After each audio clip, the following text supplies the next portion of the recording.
John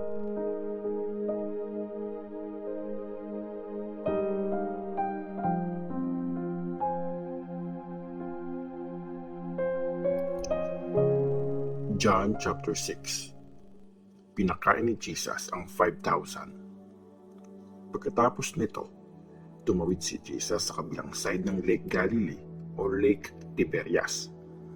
Sinusundan siya ng napakaraming tao kasi nakita nila ang mga ginawa niyang himala nung nagpagaling siya ng mga may sakit.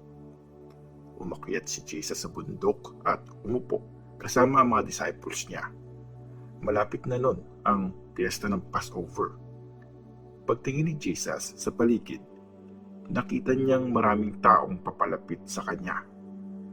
Sinabi ni Jesus kay Philip, "Saan tayo pwedeng bumili ng tinapay para ipakain sa mga taong ito?"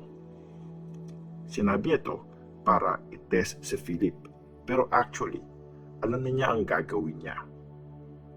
Sumagot si Philip, "Naku, kahit bumili po tayo ng tinapay sa halagang 200 silver coins, hindi yun sapat para makakain ng kaunti ang bawat isa." Nagsalita si Andrew na isa sa mga disciples at kapatid ni Simon Peter. "Meron pong bata dito na may dalang 5 tinapay at 2 isda, pero siguradong hindi to kasya sa ganito karaming tao." Sinabi ni Jesus sa kanila, "Paupuin niyo ang mga tao." Madamo ang lugar na yon at umupo nga ang mga tao. Mga 5,000 na lalaki ang nandun. Kinuha ni Jesus ang tinapay, nagpasalamat sa Diyos at dinistribute yun sa mga tao. Ganon din ang ginawa niya sa isda. Binigyan ang lahat hanggang mabusog sila. Nang makakain na ang lahat, sinabi ni Jesus sa mga disciples, "Ipunin niyo ang mga natira para walang masayang." Kaya inipon nila ang mga natira ng mga tao at nakapuno sila ng 12 baskets. Nang nakita ng mga tao ang ginawang himala ni Jesus, sinabi nila, "Siya nga ang prophet na dadating sa mundo." Naramdaman ni Jesus na pipilitin siya ng mga tao na maging hari, kaya umalis siya at umakyat sa bundok ng mag-isa. Naglakad si Jesus sa ibabaw ng tubig. Nung gabi na, bumaba sa Lake Galilee ang mga disciples ni Jesus. Sumakay sila sa bangka para tumawid sa kabilang side ng lake, papuntang Capernaum. Madilim na pero wala pa rin si Jesus. Lumakas ang hangin kaya lumaki ang mga alon. Nung nakalayo na ang mga disciples ng 5 to 6 kilometers mula sa pangpang, nakita nilang naglalakad si Jesus sa ibabaw ng tubig at papalapit sa bangka, kaya natakot sila. Sinabi ni Jesus, "Huwag kayong matakot, ako to." Pinasakay nila si Jesus sa bangka at nakarating agad sila sa pupuntahan nila. Hinanap ng mga tao si Jesus. Kinabukasan, alam ng mga taong nasa kabilang side ng lake na iisa lang ang bangka doon. Alam nilang hindi sumakay ng bangka si Jesus at umalis ang mga disciples na hindi siya kasama. May mga dumating na bangka galing sa Tiberias at tumigil ang mga to malapit sa lugar kung saan kumain ang mga tao ng tinapay pagkatapos magpasalamat ng Panginoon.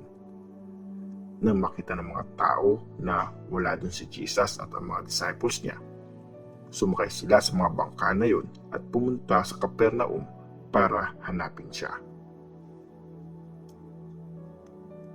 Si Jesus ang tinapay ng buhay. Nang nakita ng mga tao si Jesus sa kabilang side ng lake, nagtanong sila, "Teacher, kailan kayo dumating dito?" Sumagot si Jesus, "Tandaan nyo, hinahanap nyo ako kasi nakakain kayo ng tinapay at nabusog, pero di nyo naiintindihan ang meaning ng mga himalang ginawa ko. Huwag kayong magpagod para sa pagkain na nasisira. Instead, paghirapan nyo yung pagkain na nagbibigay ng buhay na walang hanggan. Ito ang ibibigay sa inyo ng Son of Man kasi binigay sa kanya ng Diyos Ama ang karapatan na to. Tinanong siya ng mga tao, ano bang gusto ng Diyos na gawin namin? Sumagot si Jesus, gusto ng Diyos na maniwala kayo sa pinadala niya.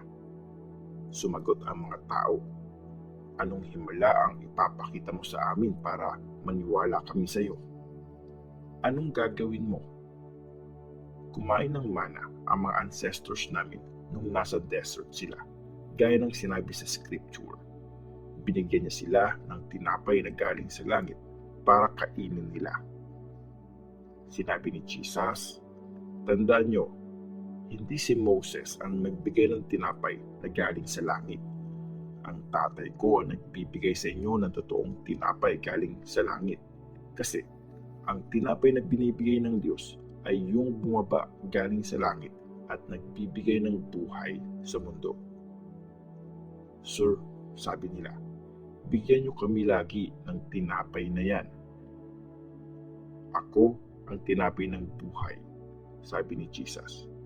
Hindi na magugutom ang mga lumalapit sa akin at hindi na mauuhaw ang mga naniniwala sa akin.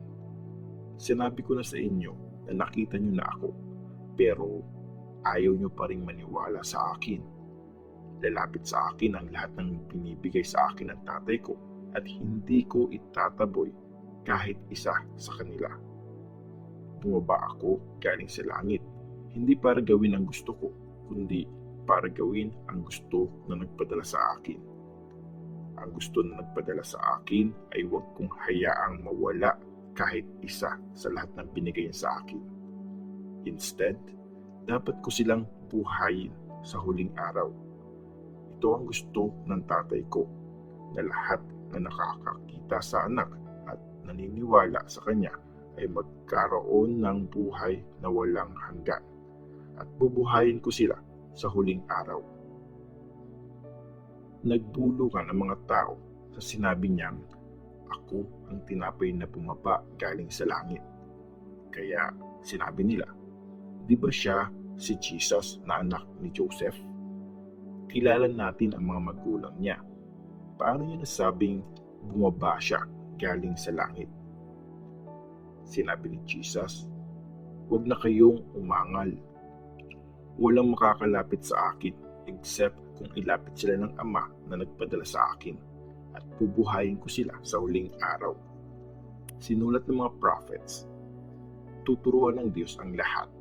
Lahat na nakikinig at natututo sa Ama ay lalapit sa akin. Walang nakakita sa Ama except yun ang galing sa Diyos. Siya lang ang nakakita sa Ama. Tandaan nyo, ang naniniwala sa akin ay may buhay na walang hanggan. Ako ang tinapay ng buhay. Kumain ng mana ang mga ancestors nyo sa desert, pero namatay sila. Pero ang kumain ng tinapay na bumaba galing sa langit ay hindi mamamatay. Ako ang tinapay na nagbibigay buhay na bumaba galing sa langit. Kung kakainin nyo ang tinapay na ito, mabubuhay kayo ng walang hanggan. Ang tinapay na binibigay ko sa inyo ay ang katawan ko. Binibigay ko to para mabuhay ang mundo. Dahil dito, nagtalo-talo ang mga tao. Bakit niya sinasabing kakainin natin ang katawan niya? Tanong nila.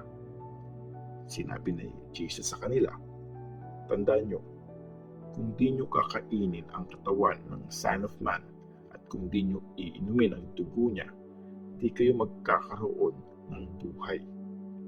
May buhay na walang hanggan ang lahat ng kumakain ng katawan ko at umiinom ng dugo ko, at bubuhayin ko sila sa huling araw. Ang katawan ko kasi ang totoong pagkain at ang dugo ko ang totoong inumin. Yung mga kumakain ng katawan ko at umiinom ng dugo ko ay kasama kong nabubuhay, at nabubuhay din akong kasama nila. Ang buhay na Ama ang nagpadala sa akin. Dahil sa Kanya, kaya ako nabubuhay. Ganun din yung mga kumakain ng katawan ko. Mabubuhay sila dahil sa akin. Ito ngayon ang tinapay na bumaba galing sa langit. Hindi ito kagaya ng kinain ng mga ancestors nyo. Kaya namatay sila. Lahat ng kakain ng tinapay na ito ay may buhay na walang hanggan. Sinabi ni Jesus ang mga to habang nagtuturo siya sa sinagogue sa Capernaum.